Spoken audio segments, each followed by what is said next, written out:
So yeah, I was not doing a lot of stuff, and I was probably doing things that were making the situation worse, like telling my suppressing emotion, telling myself negative self talk. Um, yeah, all these kind of things that don't help ruminating thoughts, and because I didn't know, like nobody teach you that kind of stuff.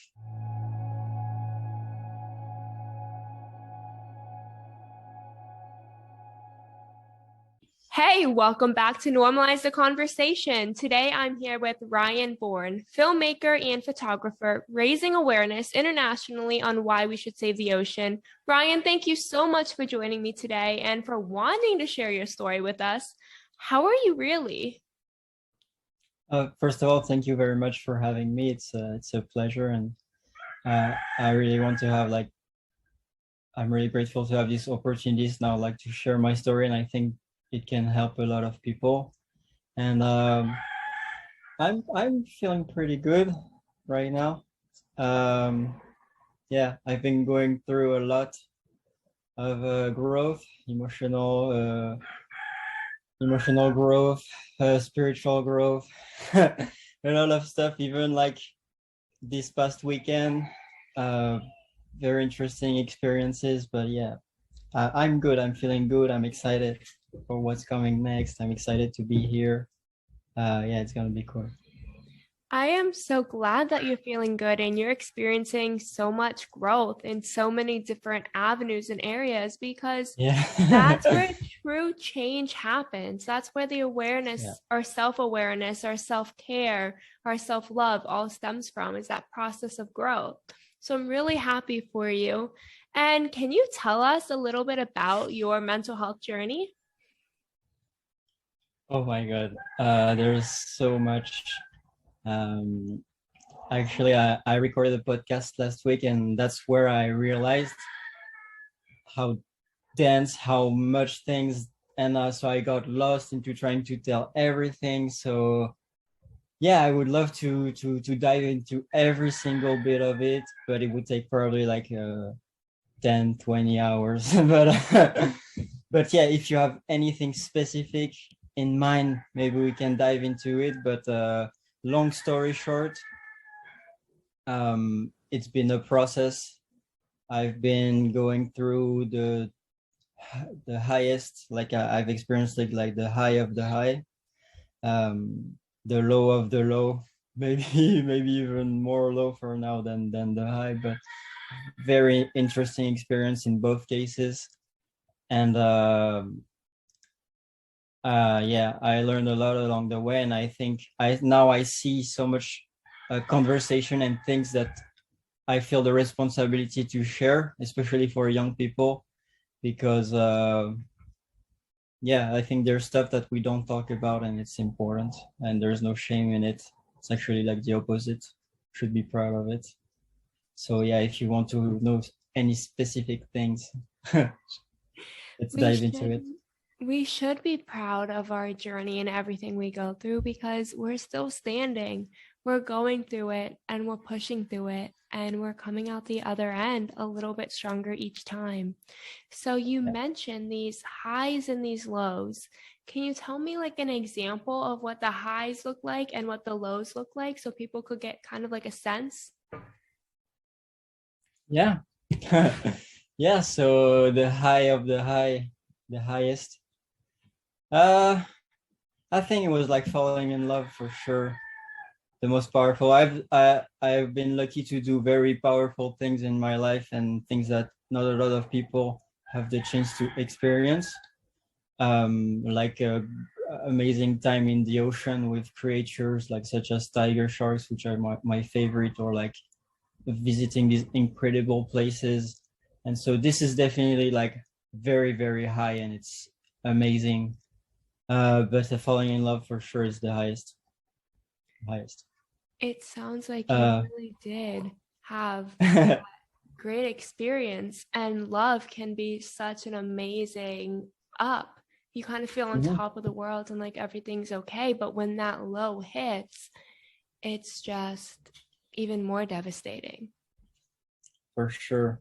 Uh, talking about the lows. um, After like falling in love, like maybe I overlooked some red flags, and I was also telling myself, you cannot be too picky, you just enjoy what you have. But yeah, I think now I know, and I learned a lot from it. It's probably the biggest lesson I had. But now I learned that, yeah, if it doesn't feel right, like don't overlook red flags or stuff like this. And so yeah, betrayal and being lied to is probably the worst feeling ever. And this was like, yeah, probably the worst experience of my life. Also, I've spent a lot of time like depressed, like, yeah, depression. I had an amazing childhood, but I was very introvert, very insecure. So all my childhood was amazing when I look back, and I was super blessed, but I didn't enjoy it because I had too much insecurities, and yeah, I was not feeling good in my skin, especially through school, high school, and middle school. Yeah, those were the worst years of my life, I think. Yeah.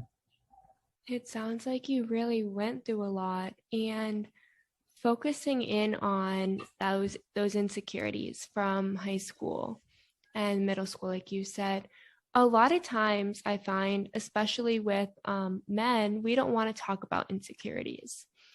And having insecurities makes you weak, makes you vulnerable. So people feel ashamed of it and they don't talk about it. But would you mind sharing a few of those insecurities you had and where they stemmed from? Yeah, for sure. When I was a kid, I was very, very introvert. I was kind of in my world, and other kids, like I was very skinny. I was a bit shorter than other kids, and so I felt insecure. And so it was for sure reflecting. Like other people can sense that, and especially like kids, we're so primal and it's instinctive. Like I think we're more open and in tune with like our senses when we're a kid. We don't have all these filters that get added as we grow up. And so yeah, other kids can pick up on that, and then after, of course, they make fun of you, and so the snowball goes on and gets bigger and bigger. But yeah, I was insecure about the way I looked, the way I came across, what other people think of me. Yeah, I was terrified to go, even just to go to school. I was terrified. During high school, so I grew up in the Caribbean, so we can go to school up to middle school, but after you have to go somewhere else to go to high school. So I went to do my study in France, and I was in a boarding school, exactly, that's the word. And on the weekends, I would go to my aunt's house. So I left the house when I was 16, something like this. And I was terrified. Like the first days of school, I would throw up. I would like be such in a bad place. I think it was like, now I look back, I laugh, but it was not fun. It was not fun. Yeah. Thank you for sharing that with us. I know that can be really difficult to talk about, especially that anxiety. And at such a young age to go away from home at a point where you're so vulnerable because people are teasing you and they're bullying you and they're making you feel even worse than you already feel inside. And then to step away from that safety net of being home, it just feels overwhelming. So in those moments where you were throwing up before school, where you just felt overwhelmed, what did you do to kind of help yourself find that sense of calm to get through the school day? Nothing. I think that's the thing, when you're in that kind of stuff in the beginning, and I was too proud to ask for help. I really thought I could handle all of that on my own, and it took me a long time before I actually agreed to ask for help. So yeah, I was not doing a lot of stuff, and I was probably doing things that were making the situation worse, like suppressing emotion, telling myself negative talk. Um, yeah, all these kind of things that don't help, ruminating thoughts, and because I didn't know, like nobody teach you that kind of stuff. Um, I think so. Even, yeah, and it's not even like I don't blame my parents. Like they do the best they can, and they love me a lot. But even our parents deal with the same things, so they're not always in the best position to help us. And also, I was hiding all that stuff. I was always saying like, "Hey, I'm okay, I'm fine," but I was not. I was not fine. So it's super hard for them or for the people around to really know what's going on. Yeah. And yeah, so even my mother, now she's a psychotherapist, doesn't mean anything, and she cannot be my therapist, but so she can advise me and stuff like this. But even I didn't want to have her help from her. I didn't want to listen to anybody. Um, so yeah, it's a tricky situation in the beginning. It is for sure, especially when you're starting to decline and you don't want to admit it to yourself. Yeah. And you feel kind of like you're crazy for feeling that way, and no one else feels that way, and you're maybe being dramatic. At least that's kind of how I felt. And I had that very same kind of situation. So my heart goes out to you. I would throw up before exams in school. I was so stressed about failing, about the comparison from me and the students around me. I wouldn't sleep. And I remember one of my roommates in college coming up to me and saying, "What are you doing to yourself? Like, this is not healthy." And I blew it off because I was like, that's not me. I'm fine. I'm fine. And I wasn't. And I was afraid to reach out for help, just like you. And I think that's something that is so common, is that we're afraid to reach out for help because we don't want to feel weak. We don't want to seem weak, or we don't want to be a burden. There's so many different levels to it. Yeah. But at what point in your journey did you hit that turning point when you realized you needed to seek help? Okay. I want to go back to some things you just said, which I think is so important. And so you see, you can relate to what I said. You can relate to what I said. I can relate to what you said.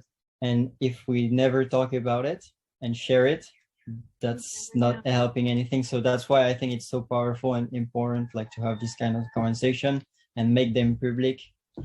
So yeah, it's very nice. And on like another hand, what's very interesting to realize and what is game changer really is to realize that everybody you see, every people you think that they have all their, you realize that all the people around you, even the people you think they have their stuff together, they're scared of the same thing, even more things than you sometimes. And really realize that is game changer. And so you realize that we're all in the same boat, and so there's no shame to have, and there's like nothing to hide, basically. Because even like the thing you feel like, oh my god, this is so shameful, or this is like so personal, like we're all humans, like come on, like it's there's no shame, like there's nothing dramatic to, in the most case, maybe extreme cases, and even I don't really believe in that. Like I think there's nothing that you cannot talk about, and that's and nothing that you should not talk about. It's very important. And I agree. I think that if we didn't talk about it, we would still feel alone, and we would feel like no one else out there understands, and that we should feel ashamed of ourselves. But by talking about it, like right here, we both had a very similar experience, a shared kind of feeling and response that we may not know other people who have felt that way and have gone through that. So to know that someone else out there also had that same level of anxiety that made them physically sick gives me some reassurance that it wasn't all in my head. I wasn't crazy. I wasn't being dramatic. I was actually going through something, and it makes me feel seen and valid. And I think that's the key with mental health conversations.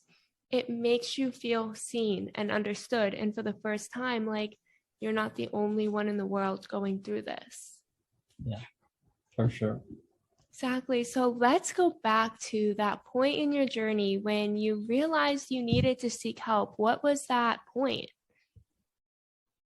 Took a long time. It was pretty recently, yeah. It was beginning of this year, 2021. I had hit the wall a couple of times.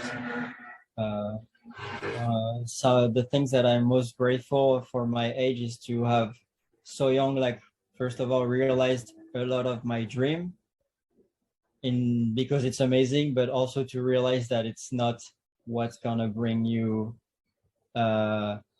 It's not like the end. It's not the destination. It's not like oh, you realize your dreams and then it's over. Like you won the game of life or whatever. It's amazing and it's worth it. I think it's the only thing that's worth like really pursuing in life. Like not the only one, but very very important. Like in the top ones and also I'm very grateful to have experienced like hard times very young and that forced me to take time with myself because I see a lot of young people and they can say oh but you're lame or like uh, you gotta enjoy life but of course you gotta enjoy life and and do other things and spend time with other people but I think the balance is so messed up right now and people they never want to be alone with themselves and it's a big mistake in my opinion. Yeah. The right balance is spending time with like the people you love and seeing people and interacting but it's 50-50 and you should always have like a time with yourself to learn, grow, reflect, ask yourself the right question, check in, because the only person you really need love from is yourself. Takes a long time to realize, but it's really like the foundation, like the key. You cannot take care of other people or love other people if you don't take care of yourself first. Exactly. And it's hard to find relationships that are for you, that are long standing, because when you don't love yourself and you feel insecure, you're more likely to be around people that make you feel that same way because you think you Yeah. deserve it. You feel that, or you often feel that you don't deserve to be happy, which isn't true. So No. without that self love and learning to be okay alone and in silence, you kind of end up in situations that hurt you and make you feel even worse. But I'm so happy that you did reach out for help in the beginning of this year. And look at you 10 months later, 9 months later, talking about it and Yeah. sharing your story because that is so powerful to have come so far. But in those moments, I think a lot of people feel afraid when they first reach out. Did you have any of those feelings of being afraid, or what was that like for you when you reached out for help? So yeah, there's so much things I want to talk about, and my mind is going like. But but yeah, to really answer your question, so I hit the wall another time, but like this time it feels so different because it's very scary because I'm like, first of all, since the last time I thought I would never hit the wall again, which is something every time like you go back and you feel bad and you start to feel better, you're like, okay, it's over. I will never feel that feeling again. Which I'm not saying that you should expect to feel it again, but just monitor yourself. Just don't be like just oh it's okay. I don't have to worry about myself or take care of myself because I will never feel that way again. You will never feel that way again if you you're careful and you keep yourself in check and all the things. But so yeah, I was in very, very bad place, and was even scarier because I thought I would never be there again. And I felt like I had tried everything, and a part of me was like, but why are you complaining? Like, you have your dream job, you have millions of people would be like lining up to do what you get to do every day and experience the things. In a sense, yes, but if they experience the things I experienced, they have to get the whole package. So it means like also the burden and the things like this. But yeah, I was feeling bad for feeling bad, and I was feeling very scared because I thought I had tried everything, and so I was contemplating death, to be honest. And it was not the first time. It was not the last time. But yeah, you just come to a place where,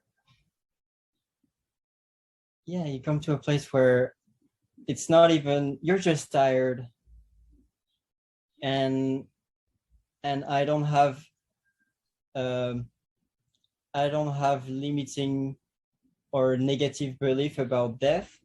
I'm not scared of death. I am scared of dying, which is very different, and I think it's the majority of people. Because if we think about it for a second, like, how can you be scared of death? We don't even know what it is. Like, nobody tell us and the few research I made on the topic, and trying to hear the stories of people who had near-death experience, and they describe something very positive, and something like very that sometimes I can look forward to. Like, I don't want to die, but also I'm not stressed too much about like dying, because in my mind I choose to believe that if I die, I will see all my loved ones, or I will go to, like, another world or whatever. I don't have any specific religion. I really believe in nature. Like, I think it's what brings me joy and comforts me. So it's not like religion, but it's just like a huge respect for nature and like the world we live in. But yeah, so I was in this very bad place, and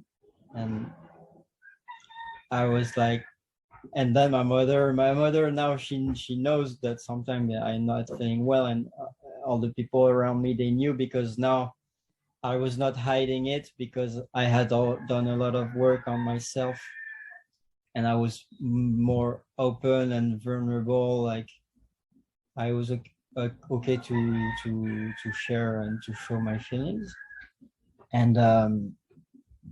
and she told me, you should reach out to, you should see a therapist, just try. And so it was hard on. It took me a lot of, I was just feeling like, no, I don't need that. I was feeling a bit of shame, but I just reached out. And yeah, I went, and I went there for 5 months, maybe something like this, twice a week. I really like invested in myself, because it's funny. I don't think it's really expensive. Like, so many people, they spend their money in things that they don't really need or what. So now I have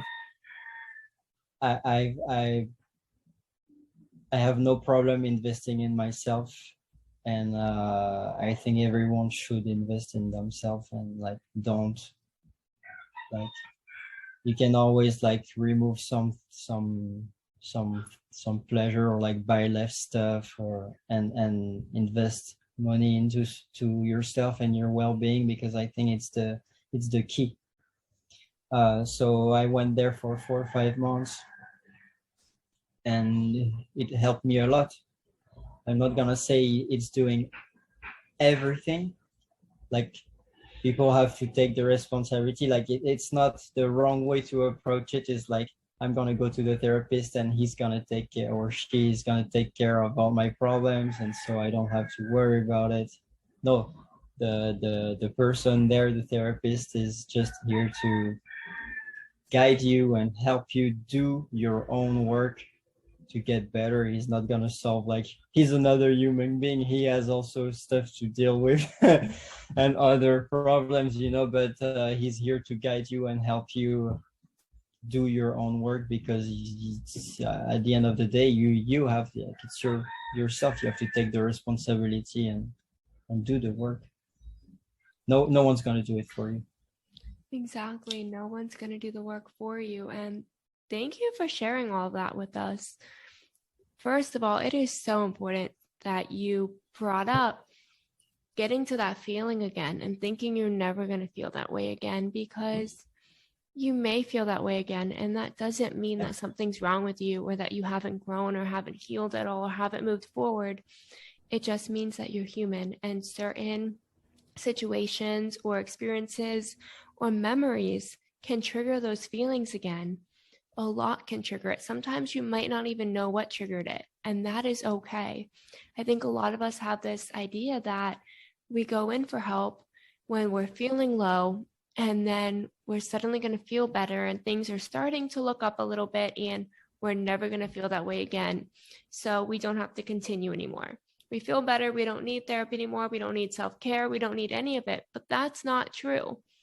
We're always going to need something to help us feel good, whether it is therapy or coping mechanisms or self-care routines, exercise, hydration, healthy diet. There's so many different factors at play, and finding the right mix for you for that maintenance of your mental and physical health is so important. And like you said, investing in yourself. It is huge to make that investment.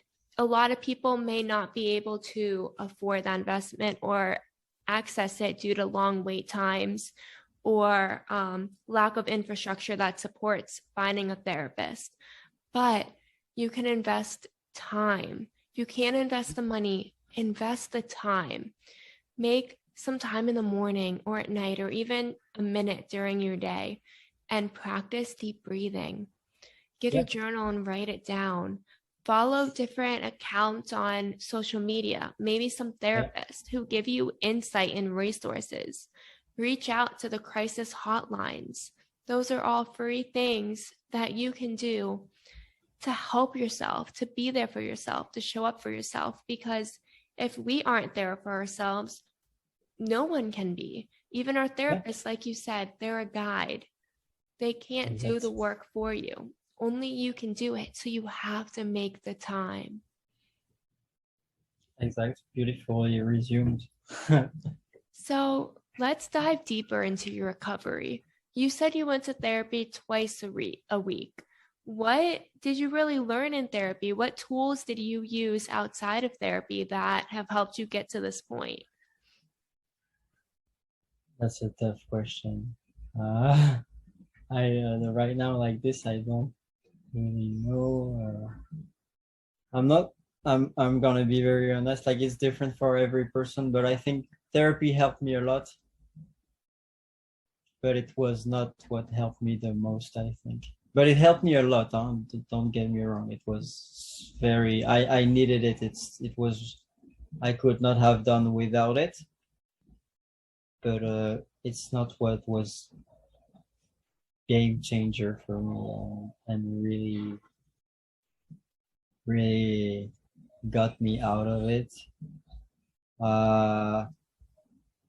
But it really helped. So I would say that the baseline, don't even think about doing anything else, in my opinion. And don't even think about doing anything else if you don't have like these three things already, like, kind of going, like working. You already work on that, which is exercise, like exercise. It's not only for your physical body, but also for your mind. It's so powerful, and it helps a lot, especially if you're like insecure. So yeah, workout, you start to look better, you feel better, and ultimately like you perform better in every area of your life. A game changer, which I started like this year, is very pay attention to what do you put in your body. So what do you eat? um, I really want people to get away with some things that they can really do. So if you want to work out, I can tell you quickly what I do, because that's what I know the best. So okay, you don't know how to get into it, you don't feel like doing it. First of all, like, do it, really realize that it's very important, and download an app called Freeletics. It's only body weight trainings, and it takes like an hour max, 30 minutes most of the time. You have no excuses because it's only body weight, and the minimum you need to have is a square of 2 meters by 2 meters, and that's it.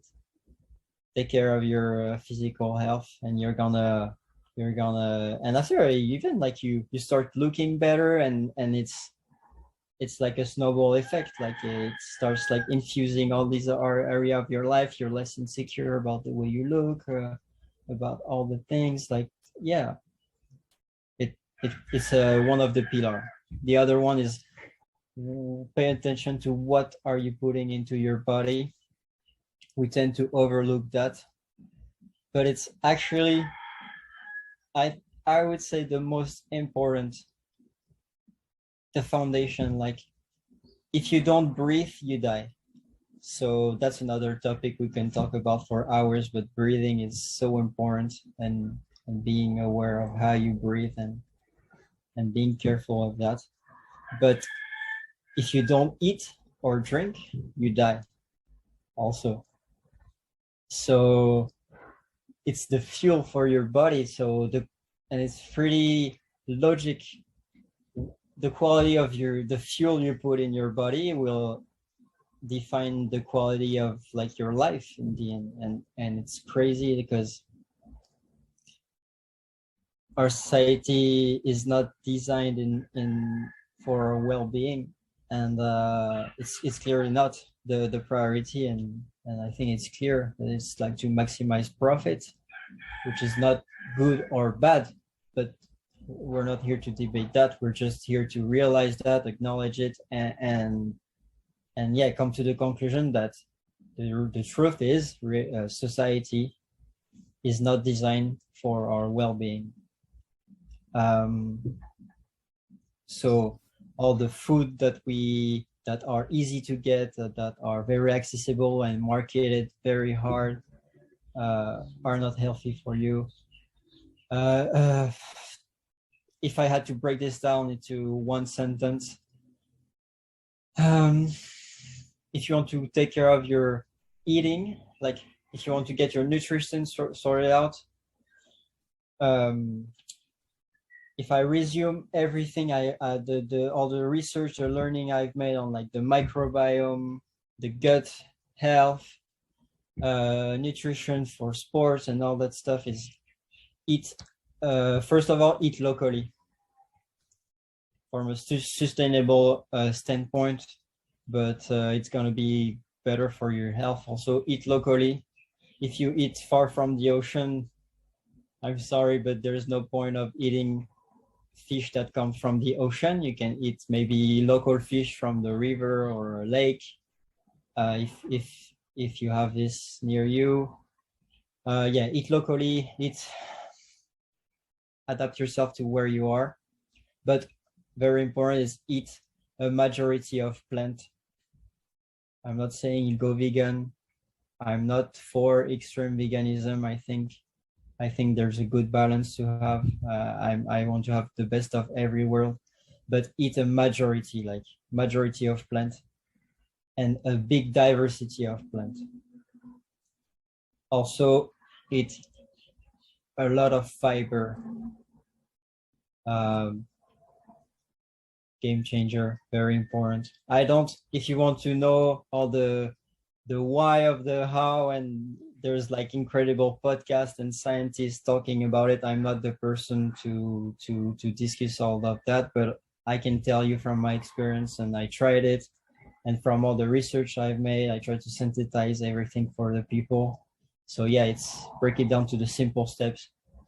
Eat fiber, eat a lot of plants, eat a diversity of plants, and sometimes maybe a little bit of fish or form of, I live on an island, so for me it's local fish, no meat, no red meat, no other meats, because they're not like, I don't know where they come from.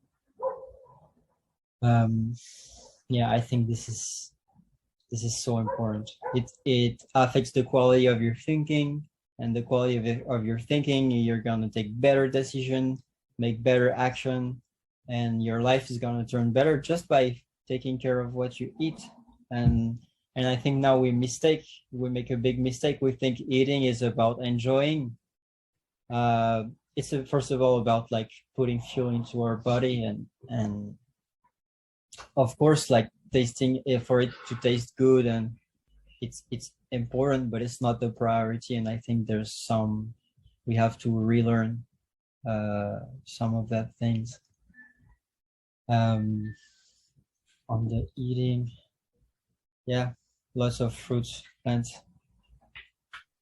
And the third thing that is, and it's also part of our society now, is want to make us think that we don't need it, but it's sleep. Once again, do your own research, but I don't have all the scientific explanation behind all of this, but it's game changer. It's probably like, some scientists say it's the number one thing, like for the health. And sleep, take care of your sleep enough, but sleep efficiently. Like maybe be careful about like your screen consumption before you go to sleep.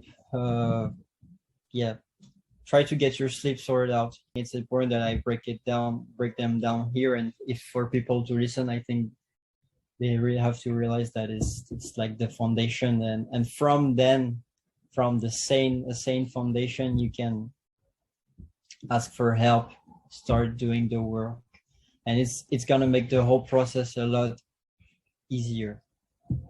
Exactly. Thank you so much for sharing what has worked for you. I think a lot of people don't know where to start or what they can do for themselves. And you talked about 3 things that are really semi in our control. Our sleep is pretty much in our control depending on our schedule. It might be hard when you have a full family and you have work and so many things to balance. And exercise, making time to exercise may be difficult depending on how many things are on your plate, or being able to get outside or go to the gym, and just with that feeling of depression, or with, like you said, the cost of quality food. All of that can be so in our control and so far out of our control, depending on what resources we have access to in our time management. But those are major changes, and those are kind of the foundation that I found as well.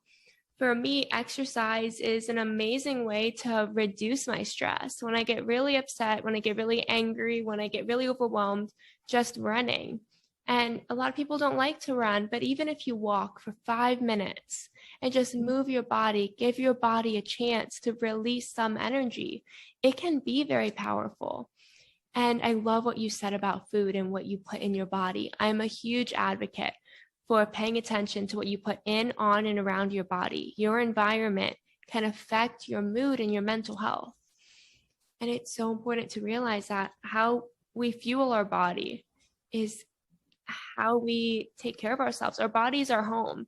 And if we're not taking care of our home, we're going to cause these effects and these problems, especially within our own mental health and these declines. So like you said, exercise, sleep, and food are super important parts of mental health and maintenance of mental health.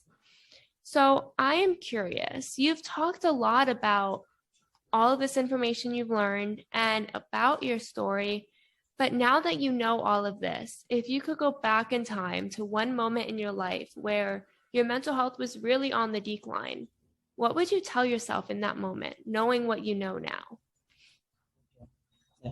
I know. But just before, I really want to say that actually, like the three things that I just told you, on my side, I don't know for anybody else, but on my side, I found that eating healthy was actually the cheapest way of feeding myself that I ever tried, because it's, once again, it's like probably healthy, good tasting food may be more expensive, but a bag of lentils, it's probably the cheapest thing in the supermarket, at least in the supermarket where in French Polynesia in Mora, but I think it's probably the cheapest thing you can find in all the supermarkets. So yeah, the like the base of like the lentils, the seeds, all that stuff, it's very cheap. So I really want to also show to people, even if they don't have the means, they don't have a lot of money. I don't earn a lot of money. I work in marine conservation. So yeah, there's, I really want them to see that there's opportunity for them. And even on working out, you don't have to go to the gym. You don't have to have a lot of space or a lot of time. But at some point, you have to set yourself and your well-being a priority, because it's we give our power away so easily nowadays, and people don't realize that it's their responsibility to take care of themselves. And so yeah, and life is a choice. We are in control. This is our body, this is ours. We choose what do we put inside, and we choose how do we take care of it. And every time in life we take a decision, or we say, oh, I don't have the choice, I have this job, or what, I'm sorry, but you made the choice. Like you or like you say, I don't have the time, or we find all these excuses. But at the end of the day, really, or you continue, but you acknowledge and you say, okay, I continue to go to that job I don't like, or stay in a relationship I don't like, or do these things. But I do it because I choose it. Just know that you are choosing every single time, every single second of life. You are making choices. When you meet someone, or when you have an interaction with someone, you're always in a choice. Like at this point in time, when I'm speaking to you, I make the choice to focus my attention on this conversation, or really, it's game changer. Like it's what helped me probably the most and empowers me the most, to realize that we are the captain. Like I had this sentence from the poem Invictus, which I love. It's, I am the master of my faith and the captain of my soul. And it's so empowering, and it's so true.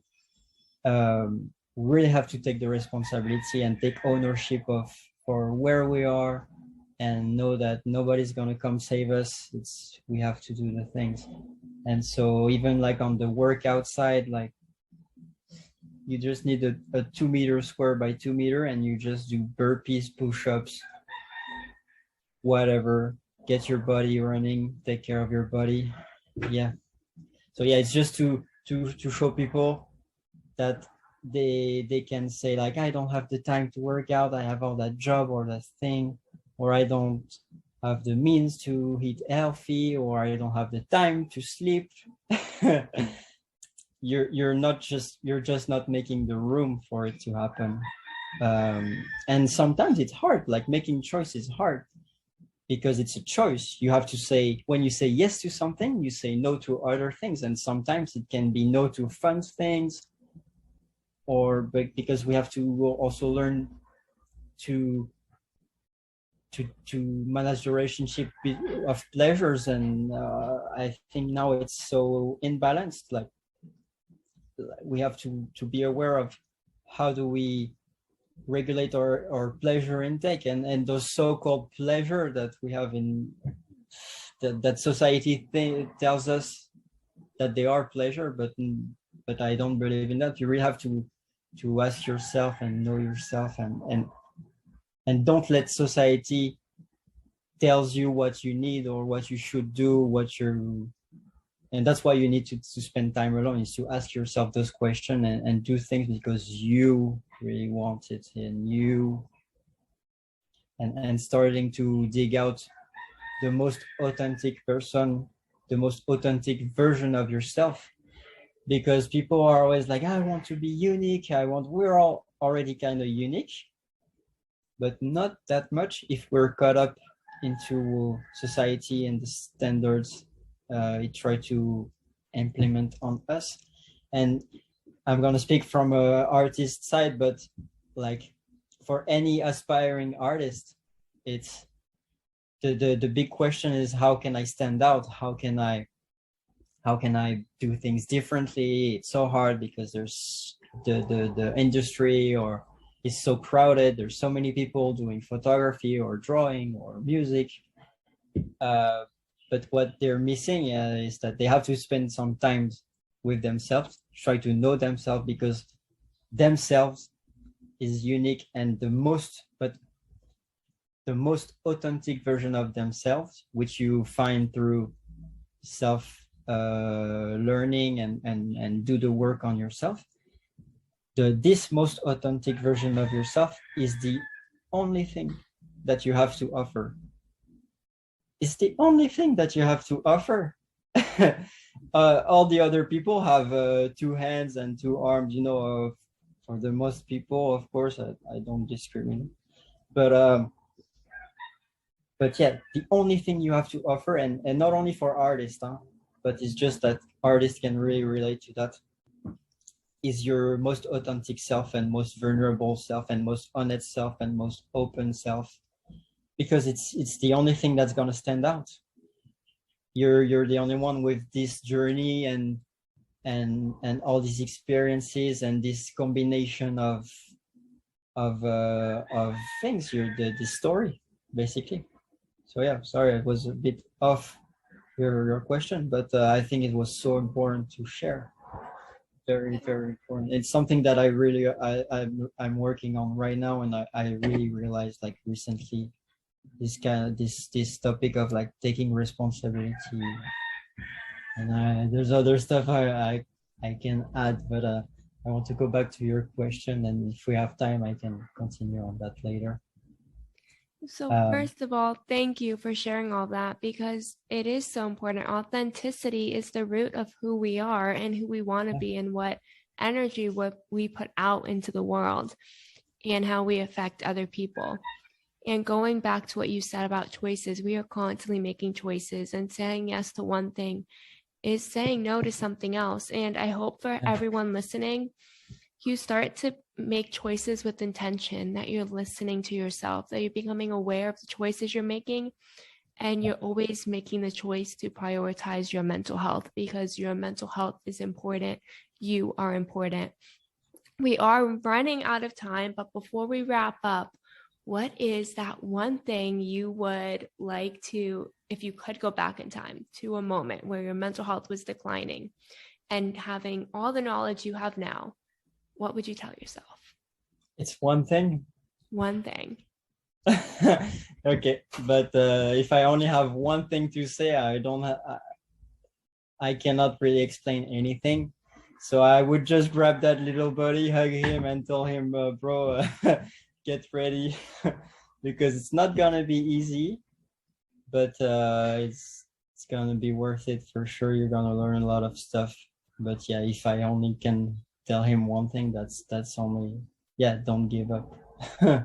I love that. Absolutely love how you said it won't be easy, but it will be worth it, because I think that kind of summarizes all of our mental health journeys into a quick little phrase. it's never going to be easy. We might think it will. We might think we're going to wake up one day and suddenly feel happy and feel this idea of normal and feel okay. It's not how it works. It is going to be difficult. You're going to probably feel like giving up a billion times because it is hard and it is trying. It's exhausting. It's overwhelming, but it will be worth it as you start to come out the other end. Ryan, you have been absolutely incredible. Thank you so, so much for joining me today, for sharing your story and the tools that you've used and you've learned and the research and knowledge that you've gathered along the way. Yeah, no worries. Thank you for having me. It was so cool. I really enjoyed it.